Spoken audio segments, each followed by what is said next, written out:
ने धमकी नहीं दी, हमने सवाल पूछा, इसीलिए तो नहीं छपा। रिपोर्टर सोया हुआ था उनका, जेल ले लिया, जिसके बाद देश के तमाम दलित, पिछड़े, ओबीसी, एससी, एसटी, ईबीसी लगातार सड़कों पे हैं। सच्चाई दिखाइए आप। 100 लोग आएंगे तो 100 लोग दिखाओ। मैंने कहा कि आप दोनों पक्षों की बात दिखाइए। दोनों पक्ष लड़ रहा है, आप सिर्फ एक पक्ष का क्यों दिखा रहे हैं भाई? आप जिंदा कौमें बोलती हैं अनुकूल जी, और मरे हुए लोग चुप रहते हैं।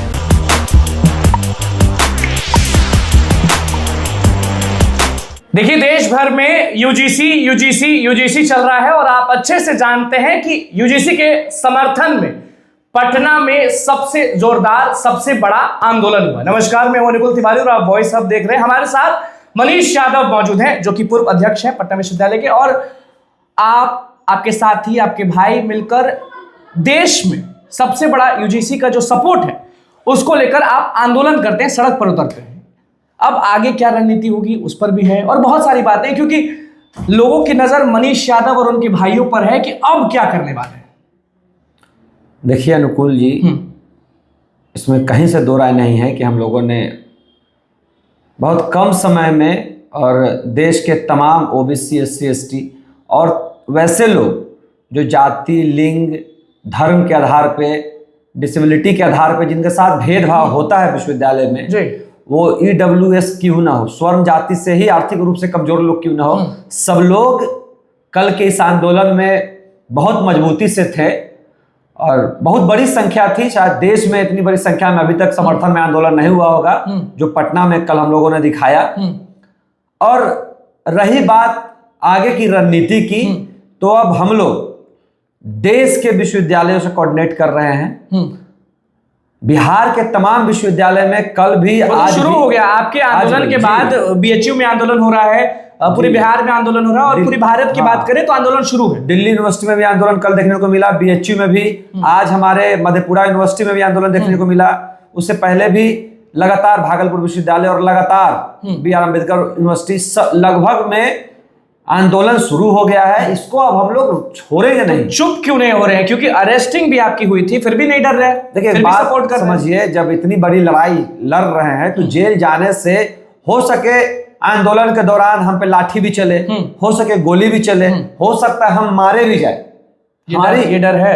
देखिए, डर नहीं, मैं आपको बता रहा हूं, हो सके हम पे गोली, बड़ा मोमेंट जब करिएगा तो बहुत लोग, बिल्कुल जिस दिन हम लोग आंदोलन कर रहे थे उस दिन बाबू जगदेव प्रसाद कुशवाहा जी का जन्मदिन था। उसकी हत्या कैसे हुई थी, इसी भीड़ में उनकी हत्या कर दी गई थी। तो हम लोग मारे जा भी सकते हैं इस आंदोलन में, हम लोग जानते हैं। लेकिन जिस समाज के साथ नाइंसाफी हो रहा है, उनके अधिकारों को छीना जा रहा है, यूजीसी रेगुलेशन पे स्टे लगाकर, उसके खिलाफ तो हम लोग सड़क के ऊपर उतरेंगे। और हम लोग दिल्ली के जंतर मंतर पे अब जा रहे हैं। दिल्ली के जंतर मंतर पे पूरे देश के छात्र युवाओं को एकजुट करेंगे। और जेपी मूवमेंट से बड़ा, जयप्रकाश नारायण जी ने जितना बड़ा छात्र आंदोलन किया था, उससे भी बड़ा छात्र आंदोलन इन लोगों के खिलाफ करेंगे। आपकी ऑडियो वायरल हो रही है और उसमें हमने भी सुना, क्या मनीष यादव आंदोलन के बाद धमकाते हैं?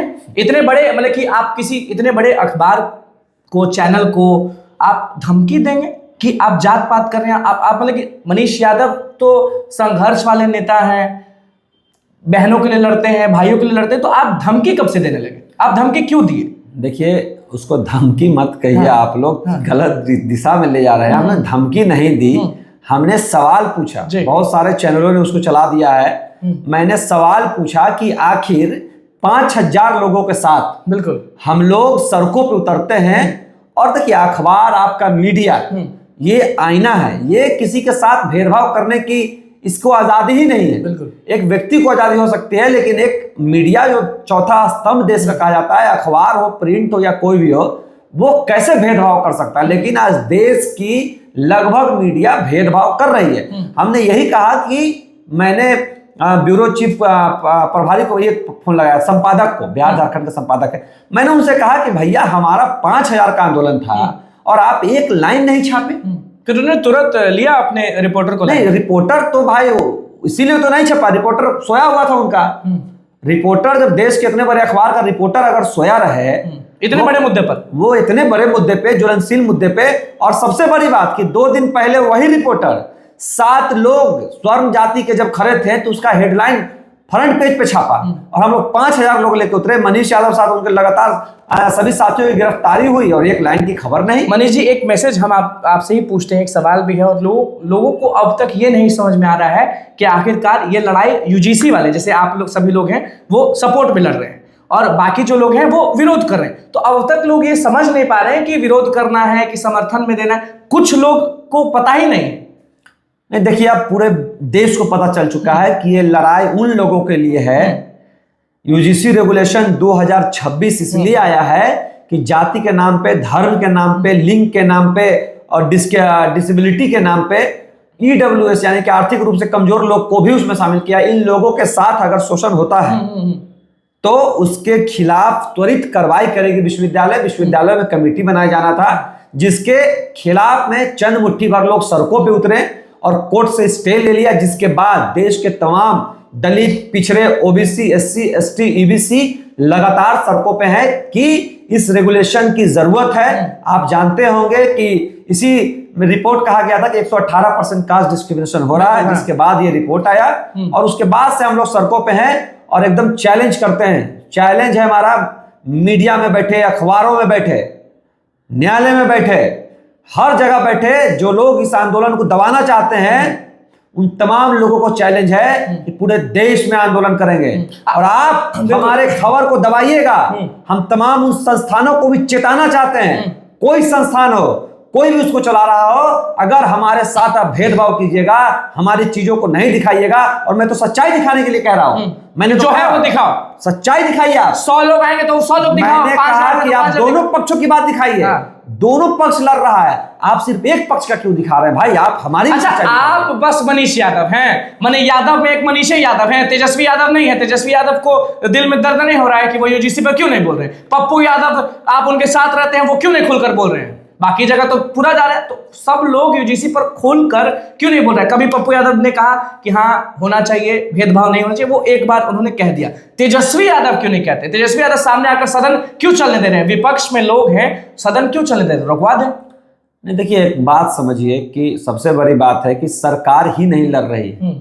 अगर सरकार चाहती, मोदी गवर्नमेंट चाहती, तो उसको बिल ला के अध्यादेश पारित करवा सकती थी, कानून बना देती।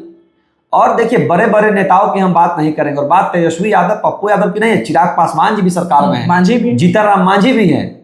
असल में होता क्या है कि चिराग पासवान जी और ये लोग कभी बिहार के विश्वविद्यालय में पढ़ेंगे लिखेंगे तब तो पता चलेगा इन लोगों को। देश के बड़े बड़े कैबिनेट मिनिस्टरों का बेटा कहाँ विश्वविद्यालय में कास्ट डिस्क्रिमिनेशन का शिकार हो रहा है? देश के 90% बड़े बड़े पॉलिटिशियन का बाल बच्चा तो हार्वर्ड यूनिवर्सिटी में पढ़ता है, विदेश के किसी यूनिवर्सिटी में पढ़ाई करता है, वहां कहाँ कास्ट डिस्क्रिमिनेशन है? मतलब कि चिराग पासवान कभी शिकार नहीं हुए, उनको कोई नहीं बोला होगा कि ये पासवान तुम काहे के लिए बैठ गया, चलो उतरो, कोई नहीं बोला होगा। चिराग पासवान मूस खाए कभी चूहा? बड़ा बड़ा यादव नेता कभी गाय का दूध निकाला है, गोबर उठाया है? तेजस्वी यादव को कह रहे हैं कि वो कभी नहीं। नहीं, हम तमाम लोगों की बात कर रहे हैं, हम उन तमाम लोगों की बात कर रहे हैं।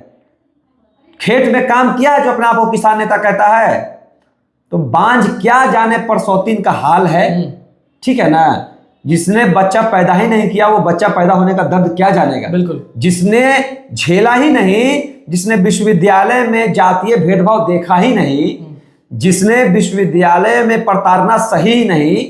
अब मनीष यादव 10 साल से विश्वविद्यालय में है, और मनीष यादव जैसे बहुत लोग विश्वविद्यालय में हैं, वो लोग प्रताड़ित हुए, इसीलिए हम लोग सड़कों पे हैं, हम लोग लड़ाई लड़ रहे हैं, हम लोग मरने जीने की लड़ाई लड़ रहे हैं। और आप जानिए कि गांव घर से जब एक गरीब बच्चा विश्वविद्यालय पढ़ने आता है तो उसके साथ बहुत मजबूती से कास्ट डिस्क्रिमिनेशन। अच्छा, आप अध्यक्ष बने तो उसके बाद बहुत लड़ाई लड़े होंगे, लेकिन एक विवाद सामने आया था कि मनीष यादव जब अध्यक्ष बना तो महिलाओं के साथ ऐसा वैसा, उस पर जवाब नहीं दीजिएगा? उस पर है जवाब आपके पास, तो कहिए जवाब।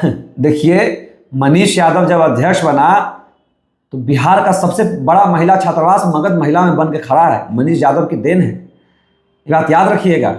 मनीष यादव जब महिला बना तो महिला सुरक्षा के लिए महिला फोर्स विश्वविद्यालय में मौजूद रहता था। और ये लोग जो इल्जाम लगा रहे हैं, ये लोग वही लोग हैं जब लालू यादव पटना यूनिवर्सिटी के बिहार के मुख्यमंत्री बने थे तो जंगल राज का नारा दे रहा था। ऐसे ही लोग मनीष यादव को भी बदनाम करने की कोशिश कर रहे हैं। ये लोग जातीय आतंकी हैं, ये लोग जात के आतंकी हैं। याद रखिएगा। ऐसे लोगों को मैं रिप्लाई भी नहीं करना चाहता, आप सवाल पूछ ले इसलिए बता दिए। मनीष यादव जब चुनाव जिस दिन जीत के आया जी, इसी पटना के गांधी मैदान में बीएन हॉस्टल की एक लड़की के साथ रेप हुआ था, बीएन कॉलेज की पढ़ने वाली एक लड़की के साथ। मैं उसके अगला दिन गिरफ्तार हो गया, जिस दिन अध्यक्ष बना उसका अगला दिन मुझे जेल जाना पड़ा था। इसी गांधी मैदान में आंदोलन कर रहा था।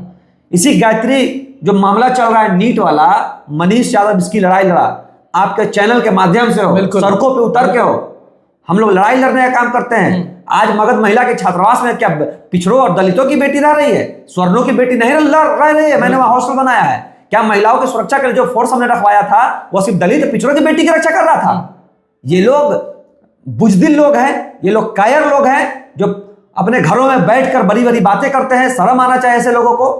हम लोगों ने कभी पक्षपात नहीं किया, लेकिन जब तुम हमारे अधिकार और सम्मान को ललकारोगे तो उसके लिए हमें जेल जाना पड़े, मरना पड़े, लेकिन तुम्हारे से लड़ाई लड़ेंगे, तुम्हारे आगे खड़ा रहेंगे और उस लड़ाई को पूरी मजबूती से देश भर में ले जाएंगे। 2-3 सवाल और है मनीष जी। सबसे पहला सवाल कि सड़क पर आप उतरे हैं, अब सबको आप जोड़ने की बात करें, जंतर पंतर पे जाने की बात कर रहे हैं, कोर्ट से कैसे लड़ेंगे, कोर्ट से कैसे जीतेंगे? नहीं, कोर्ट से लड़ना क्या है, आज तक तो हम जीत ही नहीं पाए कोर्ट से। बिहार में 64% की बात आई रिजर्वेशन देने की, वहां कोर्ट ने आज 2 साल 3 साल हो गए स्टे लगा दिया है। देश में आज तक ऐसी चीजें ही लागू नहीं हुई जहां से दलित पिछड़ों को, अल्पसंख्यकों को कुछ फायदा पहुंचे। जब भी आता है कोई मामला वहां कोर्ट से स्टे लग जाता है। तो कोर्ट से नहीं लड़ेंगे, जान लीजिए अनुकूल जी, कोर्ट से नहीं लड़ेंगे, लेकिन कोर्ट में बैठे उन लोगों के खिलाफ लड़ेंगे जो एक तरफा भेदभाव करते हैं। न्यायालय पे हमें भरोसा है, लेकिन न्यायालय में बैठे लोगों पे भरोसा नहीं है। एक और चीज, और कॉलेजियम सिस्टम के खिलाफ लड़ेंगे।